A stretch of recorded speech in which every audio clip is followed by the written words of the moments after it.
This is Holly Page, and thank you for joining us for our latest edition of No Labels Talks. I'm here with strategist extraordinaire Ryan Clancy. Ryan, how are you doing this week? Hey, Holly, I'm good. How you doing? I'm okay.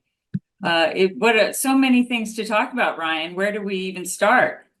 It's all, I mean, every week is something new, and who knows what the presidential race is going to look like when we talk next week, if there'll be different candidates. There was another very interesting election, though, over this past weekend. Absolutely. I mean, what happened in England and Great Britain was really, I think, heartening for those of us in the no labels community. The core message of the Labour Party was country first, party second, which is something that we've been advocating for, and it won overwhelmingly. I think Labour has more seats in Parliament now than they have ever had before, which is really something. Yeah. Well, and we're going to get into this with the guests we talked about today, is they won on such a relentlessly practical problem-solving platform. It's like, reducing wait times at the National Health Service and everything else. Interestingly enough, what it reminds me of is one of my first bosses in politics was this guy, the Commerce Secretary, Gary Locke. Governor, he was the governor of Washington at one point. I'll never forget this. If you asked him the thing he was most proud about in his whole career, it was that he got the waiting time at the DMV down to 12 minutes. And I think we forget that sometimes about politics, that's what this is. I mean, like, that's not sexy. It's not something that, you think you'd like, but that's what matters. That's what actually makes a difference in somebody's life. There was somebody who is now going home to see their kids an hour earlier because you fixed the DMV times. And that's what politics is supposed to be. It's of course, it's what it's not at all lately. I so agree with that. And it reminds me too of this interesting conversation we're having about the economy. All the indicators say it's on, it's the best ever, it's doing great, and yet Americans don't feel it. And, I think it's that even though unemployment is low, wages are up, if you're taking all that extra money and spending it to buy eggs, to buy the same exact thing that you were buying before at a lower price, it doesn't feel like you're getting ahead. And I think, to your point, waiting at the DMV, having a complete sticker shock when you check out one bag of groceries, this is what is impacting, our fellow Americans' lives. And to the extent that our politicians can speak more to it, I think we'll all be better off for it. Yeah, absolutely. So Ryan, because we are recording this on Wednesday, July 10th, I think it'll be interesting as people listen to it. What's your prediction for what does happen with President Biden? Is he in November standing as the Democratic nominee, or does something happen? What do you think? Well, you're putting me on the spot now, but you know what? I'm not gonna like weasel my way out of it. I'm gonna give you an answer. I don't think he's gonna be the nominee. I just think that not only despite all the public remarks of elected Democrats, they're staying behind him, but you see the cracks starting. Pelosi today kind of mentioned, but I just don't think this is sustainable. Right. Like it's so clear to everybody probably what has to happen, and I know the strategy of the Biden campaign seems to be to run out the clock. I don't think they're going to be able to do it. What do you think? Yeah, I was really taken by today, and I haven't read it directly, but I saw it reported on the news, that a very famous actor in Hollywood who just had a fundraiser with President Biden, basically. George Clooney. George, exactly, said, called for him to step down, and said that even at that event, it was apparent he wasn't the same person he was in 2020. I thought that was pretty shocking. And as two people amongst a whole network of people in no labels who've been saying for a long time that that the country wanted different choices, but to even say that brought a lot of onslaught from people who, thought that we were advocating for President Trump. Now we're in pretty good company with George Clooney. So, Well, you're right. I mean, look, we've been talking about this a lot the last couple of weeks, Holly. But just the way that both parties have just done everything they can to shut most of the public out from this process and prevent them from even having the option that they might be able to have something different. It's such an indictment of where we are, and I don't think anybody at No Labels takes glee in this. In that we saw this coming, we tried to do something about it. We weren't able to find a ticket. I think we share the feelings of a lot of people of just exasperation that how could we find ourselves in this situation? absolutely. And we're united by the notion that this great country deserves leadership that can, steward our greatest hopes into the next century. But, one thing that I thought was very interesting was as more and more Democrats are now kind of reading from the White House talking points and saying, oh no, he's just got to get out there more. I want to ask them, what year do you think it is? This is not 1959 Soviet Russia. Like, we all can see it. And the other thing, is I keep thinking about Martin Gurry's book, The Revolt of the Public, and the central point that he makes, that because we are all exposed to basically all information, anybody who's not being really straightforward and honest is suspect, and it's chipping away at the trust of the institutions. And I think both parties are going to have a heavy tab to pay once we cross the November finish line, with people really doubting, can they, have faith and trust the process of these parties. This was the whole subject of George Will's column this week, that he kind of said, no matter what happens in this election, the damage to the public's trust, it's been done, because here is another example where the public has just been lied to about what's really happening. And anybody that just tried to say what they thought their eyes were telling them were, demonized and attacked and everything else. And so we got a lot of work to do to rebuild the public's trust in our institutions and to rebuild the center of this country. Exactly. And this conversation that we're about to introduce folks to takes a step forward. And you and I were talking right after that ended. I was heartened, and really it reminded me that there are a lot of people waking up every day and trying to figure out a way to lead the nation out of the quagmire we're in. How do we get the leaders and the ideas that we so desperately need, because it's a very complicated world, about to get even more complicated with every passing day. So since you moderated that discussion, you want to... Sure. Well, so you're going to hear from John Halpin, who's the executive editor of the Liberal Patriot, which is a great Substack. They got an amazing stable of writers that they come at it from a center-left perspective, but just such thoughtful polling and commentary about how we can start to rebuild liberal democracy, small L liberalism in this country. And we get into this election, we get into the state of politics over in Europe and its echoes over here. And, even what does it mean to exist in the center? And so best of all, though, Ryan, I have to say you did end up on a positive, optimistic note. So we did. Listen all the way to the end. It starts off a little dark and frustrating. Just hang in there. If you hang in till the end, it gets hopeful. So without further ado, John Halpin, Liberal Patriot, on this week's edition of No Labels Talks. Everybody enjoy.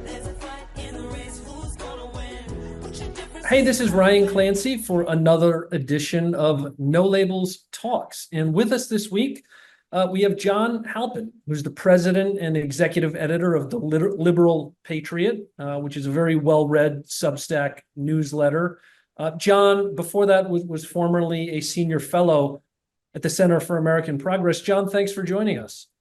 Thanks for having me, Ryan. Yeah. So, John, I am a regular reader of the Liberal Patriot, but for those who aren't, maybe you could start just telling us a little bit about the perspective of the newsletter, what you write about and talk about. Sure, it sounds great. So the Liberal Patriot is a daily newsletter. We go out 6 days a week. We mostly cover U.S. politics, but also international affairs, domestic policy issues, economics, things of that nature. The two words that make up our title, liberal and patriot, the basic mission is the readership are people who love freedom in their country. And that's the way we think about it. Our version of liberalism is both the philosophical version, the commitment to rule of law and reason and pluralism, but it's also in our mind the four freedoms of Franklin Roosevelt. That's what we're inspired by. So freedom of speech and worship and freedom from want and fear. The patriotic part is a love of country. We're big fans of our own country, love America and love its values, and we try and promote them. So that there's no uniform editorial mission at the Liberal Patriot. We try to publish and fairly read and analyze a whole range of ideas. Yeah, but that's our basic background. Yeah. Look, I want to start here because it's hard not to, which is the presidential race, and in particular, President Biden's place in it. Earlier this week, the president said pretty unequivocally, he is not going anywhere. That's what he said in his public interview with George Stephanopoulos. It's what he said in his communications with members of Congress, governors, mayors. Thus far, most of the elected officials in the Democratic Party, at least publicly, are sticking behind him, though you're starting to see cracks day by day, including Nancy Pelosi earlier today suggested maybe the president needs to look a little harder about whether he should stay in. So, John, I'm curious for just your take on this. Where you think we're headed, and whether you think when the Democrats gather at their convention next month, Joe Biden's going to be the nominee.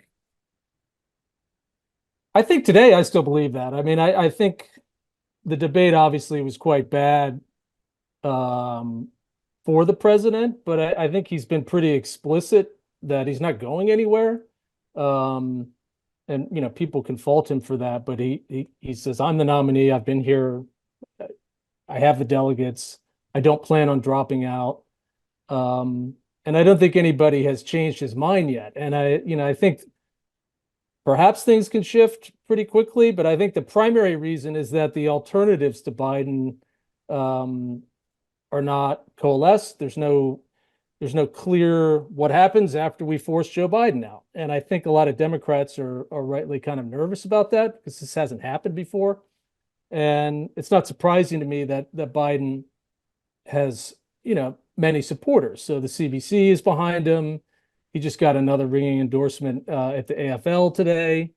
He has members of the squad, moderates, a variety of people who say, Biden's our nominee, let's get on with it. Will something change over the weekend? I mean, that's sort of what Pelosi was hinting today. It wasn't exactly clear what she said, other than it wasn't, an outright second endorsement again. Maybe, but you don't see it changing with Biden yet. And until you see Biden explaining why he's giving up, I don't think it's going to happen. So, maybe the defining feature of this race is how much people don't like it. This is, of course, was the kind of founding idea behind No Labels Unity Ticket when we launched it a couple of years ago was based on that proposition. But one of the things that really struck me is Liberal Patriot did some polling recently in which you asked people the extent to which they loved or hated Trump or Biden. You call it your love-hate index.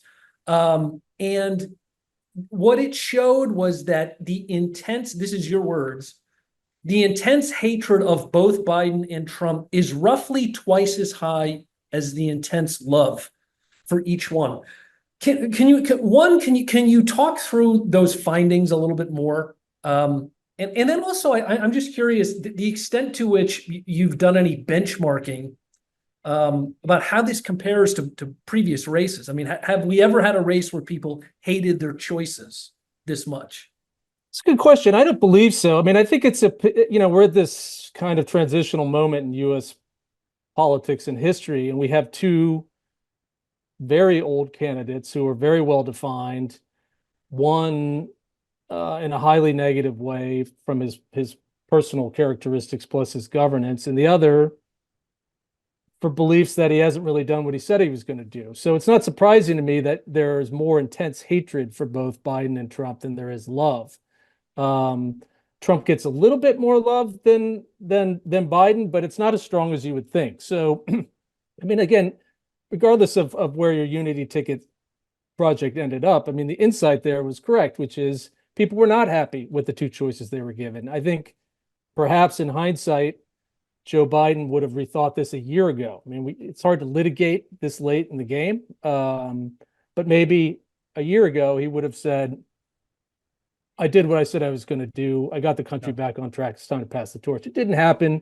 And of course, Trump will never give up on his grip on power. So you have two people who appear to be stubborn. Everyone's understands who they are. They're not learning anything new about it, although the age issue has become something new, so to speak, with Biden and maybe some of the Trump agenda. And Americans see it and they just don't like it. And they know they're forced to make a decision here. And a lot of them may not do it. A lot of them will hold their nose. Some people will do it very happily for one or the other. But I think if you see elections worldwide, incumbent governments are unpopular just about everywhere. I mean, they're not very, people are not happy with the choices they're being given in any Western democracy right now. If we assume that President Biden does end up sticking as the nominee, one of the other things you wrote is you said, whichever candidate manages to reduce these intense negative emotions coming from voters is likely to end up in the driver's seat this fall. But I mean, my question is, how do they do that?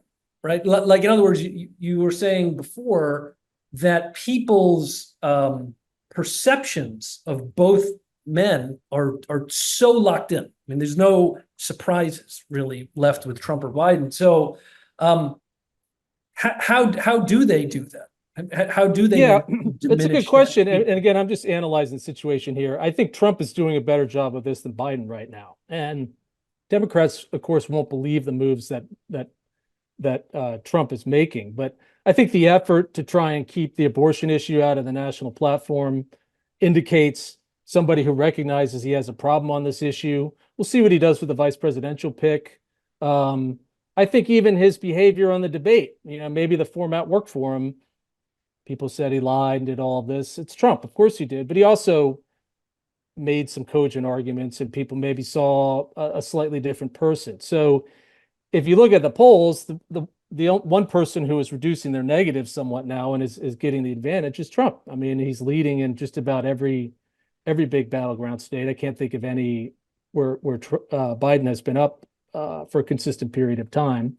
I don't think people viscerally hate Joe Biden. I think a lot of people hate the Democratic Party, perception of the shifts in the party. I think the age issue is now the locus for the displeasure with things. I don't think it's a personal hatred. I think it's just sort of like, can't we get somebody else? Good. Yeah. And so, Democrats are hoping obviously to raise Trump's negatives again, and they're hoping to start that next week. But it's somewhat baked in. Can they do it? They might be able to pull it off. I mean, it's not like out of the realm of possibility that the Democrats can't get their act together and put together an anti-Trump majority by November. It looks pretty grim right now, but it's not impossible. John, you wrote something before the debate that I don't think I've seen written elsewhere. You're right that to the extent people are frustrated or with the president, it is fixated on his age for the moment. But one of the vulnerabilities you identified, you said that Trump has a plan and Biden doesn't. And you actually went through the Biden campaign website and you really found it wanting in terms of articulating any kind of coherent vision for the country above and beyond this vague call to finish the job. And the question you asked was, what job? Talk about that. Yeah, I've been sort of on this for a while now. I mean, from the beginning of the year, it's like, what is the Biden campaign doing? There's no second term agenda. And I get you want to defend your record, but you tried that with Bidenomics for a while.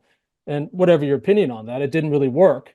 At least say, hey, if you give me another 4 years, here's what I'm going to do. And I'm sure there are a lot of ideas of things they want to do. They're not articulating any of them. So if you're sort of saying, why should I vote for you again? And you don't have a plan, you don't have even 3 points. My recommendation was to use the Labor Party's approach. They love these little pledge cards where they have like 6 promises. That's it. And they're achievable promises. And, decrease wait times in the NHS, get new teachers, build new houses. The Democrats could do the same thing. If you go to Trump's website, you may not like the policies, but he's got a whole list of them, about 20, 25. And, we've polled many of the issues on both sides. Biden has a lot of very popular traditional Democratic issues around healthcare and protecting Social Security. Trump's ideas on immigration are nowhere near as toxic as everyone thinks. In fact, a lot of people support them and they like Biden taking a tougher line on immigration. Some of Trump's more Project 2025 type ideas about cutting the civil service and things don't work well at all. Kind of turns people off. But the single worst performing idea in the whole thing was the idea to force automakers to produce more electric vehicles. So Yeah. it's a complicated factor. So what are you going to put forward in the next 4 years? Is it going to be healthcare and helping workers, their families, focus on inflation, obviously, something about closing down the border, having more managed immigration? That's an agenda that a Democrat could carry out. It's in contrast to Trump, but they're not even making the case. And now the debate is just solely about whether Biden has the cognitive abilities to carry this out, which is not helping him at all. So if you assume Biden is going to keep the nomination, which is, maybe 2/3, 1/3 chance, who knows?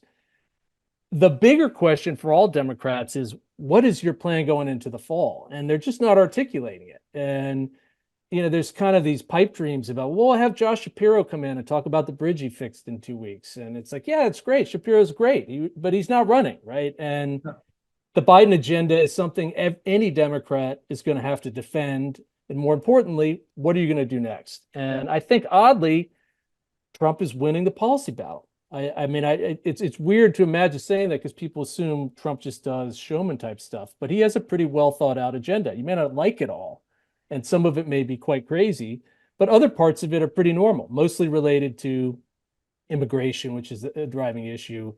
People aren't really paying attention to his inflationary tariff ideas, but people like the idea of standing up for America and against China. So that's somewhat popular. It's probably not going to help. Yeah. It'll probably make inflation worse. But if you go down Trump's ideas, they're not all lunatic ideas. And so that's why I think Trump is doing slightly better at what he needed to do to reduce his negatives and make people feel a little bit more comfortable about voting for him than Biden. Almost by definition, the people on this call are kind of political obsessives. They're following what's going on. But you've done a lot of polling that shows a lot of Americans are checked out right now. They are not paying attention to much of what's happening. I guess the question is, how much of that is a function of just Trump and Biden, but how much of it is a function of something deeper? That there's a broader dissatisfaction with what the parties are offering that extends well beyond just the 2 people at the top of the ticket right now. Yeah, I think, Ryan, your latter point is exactly correct. I know you all have talked about this a lot as an organization. You cannot look at long-term trends in American politics and not see widespread displeasure with the 2-party system, what's on offer from both of them. And people kind of fall back on, well, you have to make a choice. So really the country's just sort of split and make a strategic vote. But it's pretty clear, and that's obviously true. You can't force a change in the system. The parties would have to change the system. But I think it's wrong of both parties not to acknowledge how much people dislike what they're offering. And this is a longer term issue, not something you solve in an election campaign with Biden and Trump. In fact, you can't solve it with either one of them because they're part of the problem. But there's no question that people are looking for some alternative, and that's parties that work together better, parties that have some different ideas, maybe some younger leaders. As the 2 parties have gotten more aligned ideologically internally and focused on sort of key individuals. More and more people are checking out. And then the other problem is the U.S. political, like the election system is far too insane. Like this campaign has been going on for almost 2 years now, right? And it's like, what else is there to learn about Joe Biden and Donald Trump? Not much. People will say, oh, we found out he's old. Of course he's old. Everybody knew that about Biden. You know, maybe there's some new information that came out there. Obviously, it's affecting some people. But in general, there was nothing to learn from the two parties fighting for close to 18 months. And so this is, again, part of the problem. Billions of dollars spent on politics, people getting more disenchanted, disengaged, and focusing on other aspects of life. I mean, who wants to follow politics all the time? It's really kind of a soul-sucking world where, it's not the idealistic one you get in civics class, which is, good-hearted public servants debating common goals and things that are good for the country. That's what we all want, but that's not what goes on. And until the parties either internally fix themselves or we create a system that allows for more parties to compete, it's hard to see how this is going to be fixed. And again, this isn't just an American problem. I mean, you see it in the UK, you see it in Germany, you see it in Israel. You're seeing it in all advanced democracies where people are displeased with what's on offer and very little incentive from the powerful people who control the parties to change it. You're making me question my life and career path. I question my own sometimes too.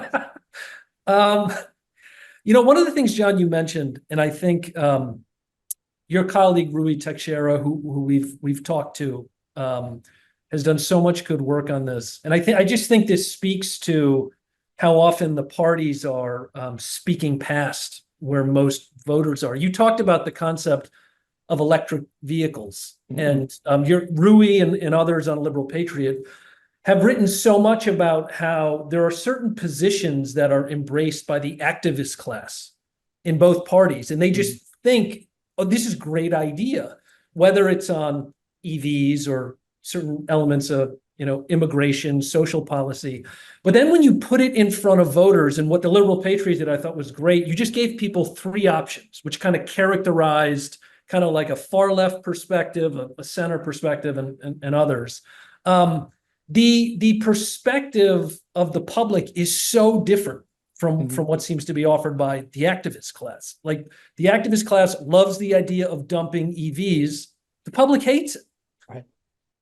Yeah, I mean, you see this on issue after issue, and part of the issue of contemporary centrism is to figure out how to blend together the best ideas across multiple ideologies and parties. And that would be what the American public would want. So on that question about energy policy, the overwhelming choice that people select is some kind of all of the above, a mix of fossil fuels plus nuclear plus renewables, wind, solar, other things, basically cheap, affordable, abundant energy. You ask Americans almost across the board, they want that. Well, the far left, of course, wants it to be entirely renewable.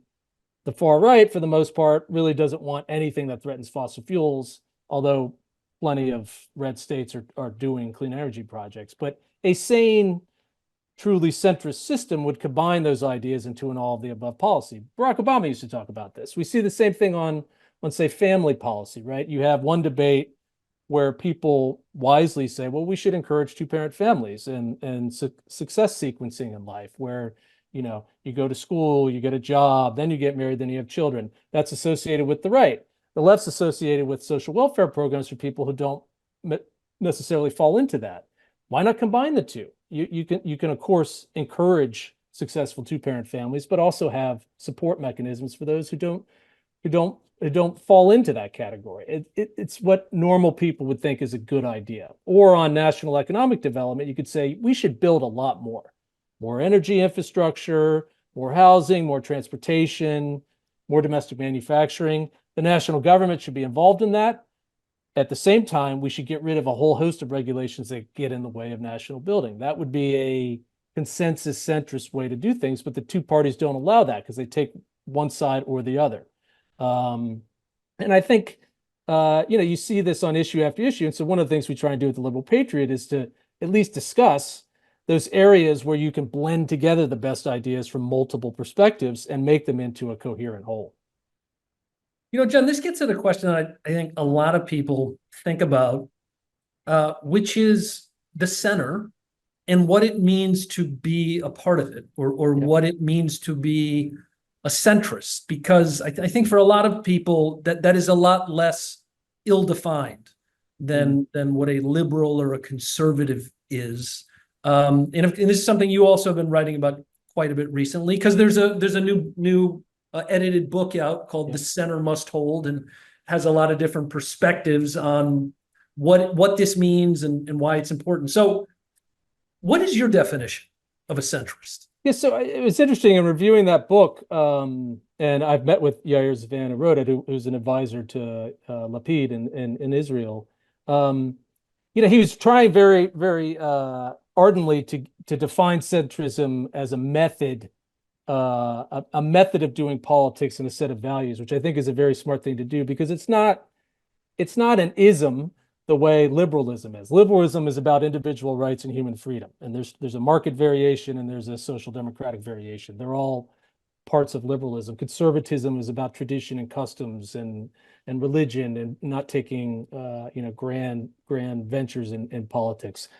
Centrism is more a method of thinking and behaving in a pluralistic society. So how do we all get along? How do we find common goals? And so most centrists, whether they're on the center right or the center left, or somewhat outside of the left-right spectrum, they believe in the rule of law. They want social stability. They want partisan cooperation on common goals, and they want to see rising prosperity for their country. That's the unifying theme of centrism. It's not an ideology, it's a method, and you can come at it from the left or the right or something different. Like there's no given centrist take on cultural policy. Some people could be more libertarian, some could be a little more socially conservative and still be centrist. And so I think what's missing in the debate on centrism is not to define a single agenda, but to understand people broadly of the center from slightly different perspectives, how they can work together across party lines and ideological lines on common goals. And that's what's missing in the American system. And I think there's a general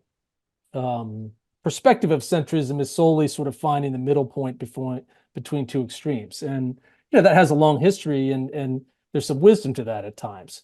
But there's another type of centrism that really says, well, why don't we put aside our partisan or ideological perspectives and get people from across different sectors, business, government, academics, nonprofits, local communities, religious organizations, to figure out how to solve our biggest challenges. And I think that's what centrism offers, a method of doing politics and a way of thinking about others. Other citizens are not your enemy.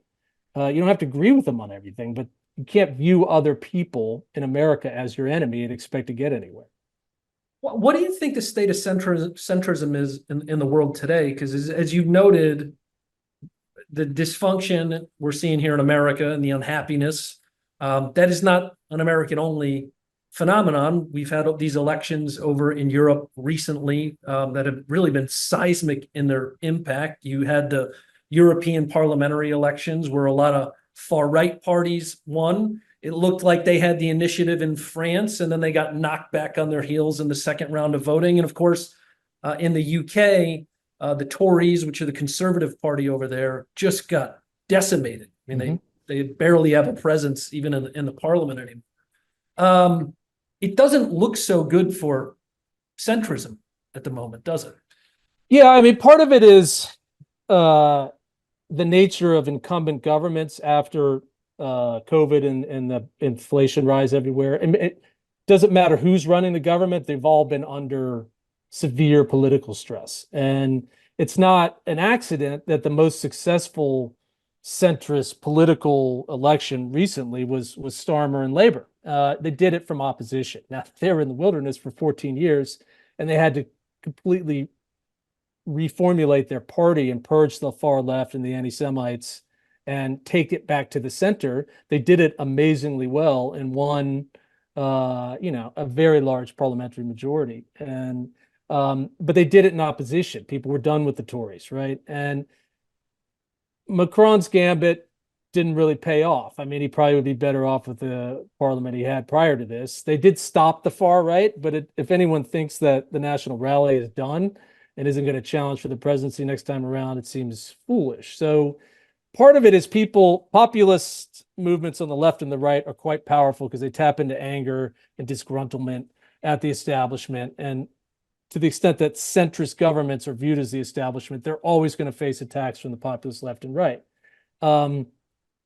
It's not to say that they can't stay in power, but I think the possibility of any one party or even like a centrist type government staying in power for a long period of time, the way we're used to, say, the sort of Roosevelt era in America, is not going to happen anywhere, really. I mean, there's a pendulum in politics.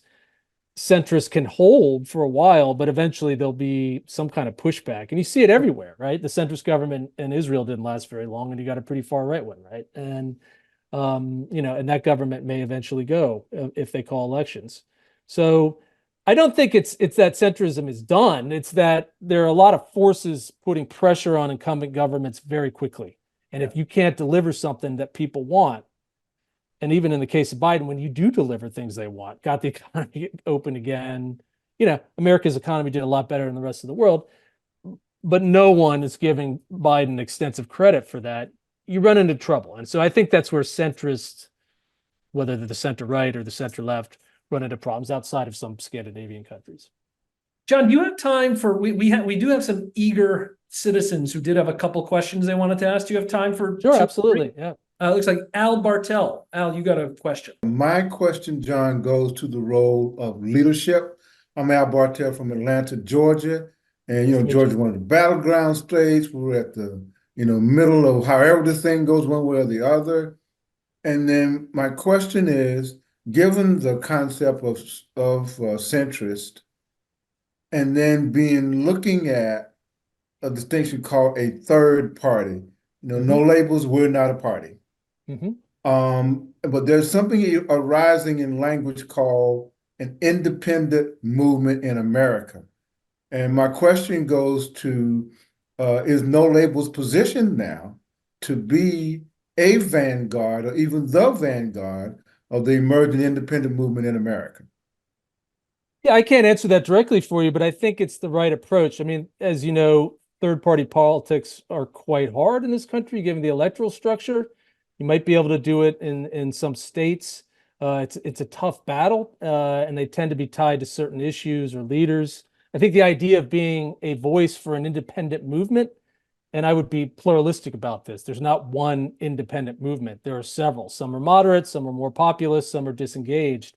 I think if you're to be an actual voice for independence across party lines, you have to give a range of views an airing there. And I think that's an important part.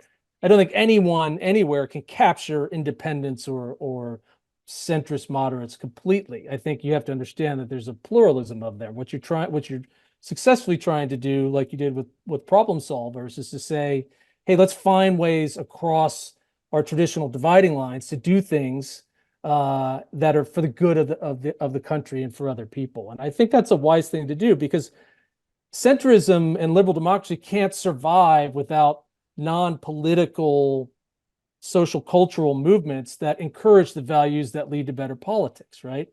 Reason, working with others, maintaining differences of beliefs without falling into like violent opposition, things of that nature. A lot of the institutions in American life have lost credibility with people.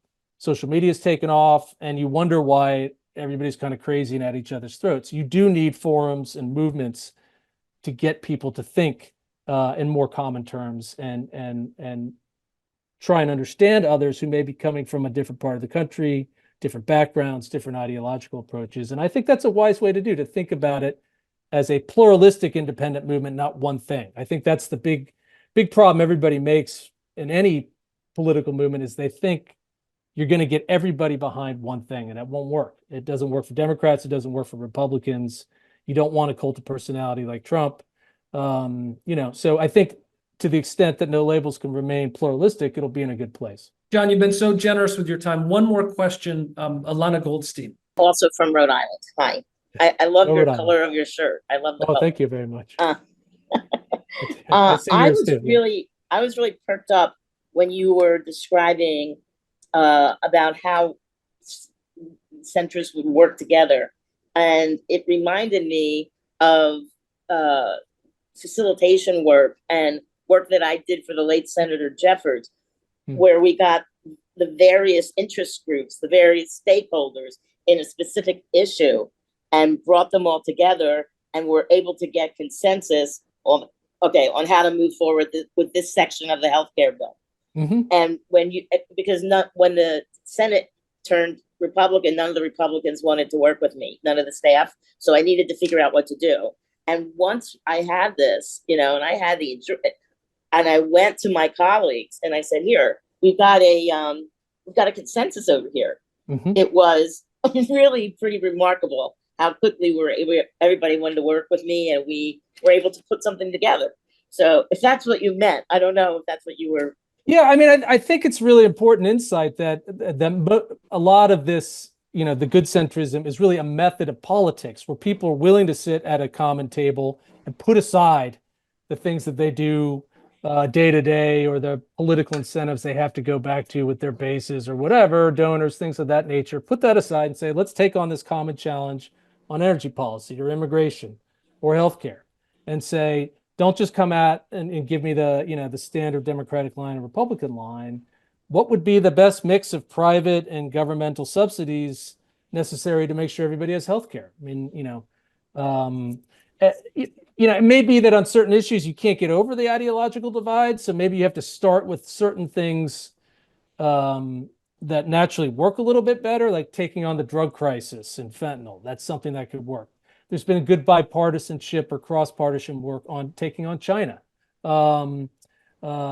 You see some of it on mental health. You'll see, issues that aren't as high, even on foreign policy. I mean, we were just talking about support for Ukraine and Israel and Taiwan.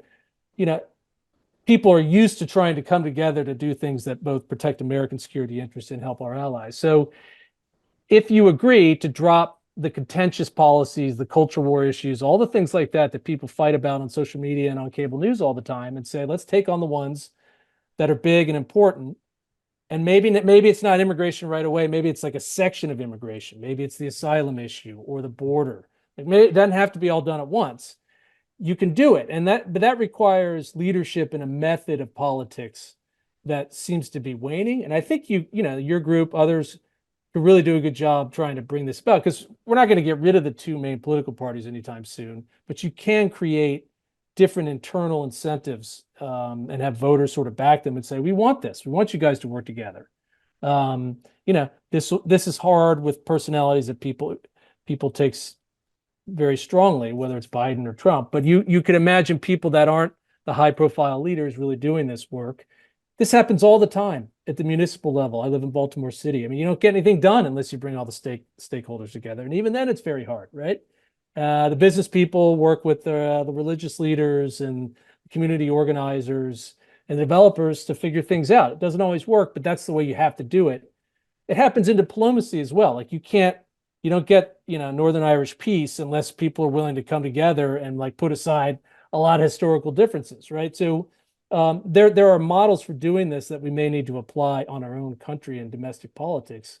And most of them have to do with a centrist method of politics that's very open-minded and pluralistic and respectful of one another. I'm not here to tear you down or to get a soundbite or to go out and like tell a reporter this person's a scumbag. Just say we're here to fix this problem, and we'll keep working on it until we can. Well, we started this podcast talking about how everybody hates Trump and Biden. We ended on a hopeful note. John, thank you so much for going into overtime with us. I really appreciate it, Ryan, and everybody. Thanks so much for having me. Everybody really would encourage you to read The Liberal Patriots, one of my favorite Substacks, certainly. So many amazing insights in there. And until next week, we hope to see you on our next No Labels Talks. Thanks, everybody.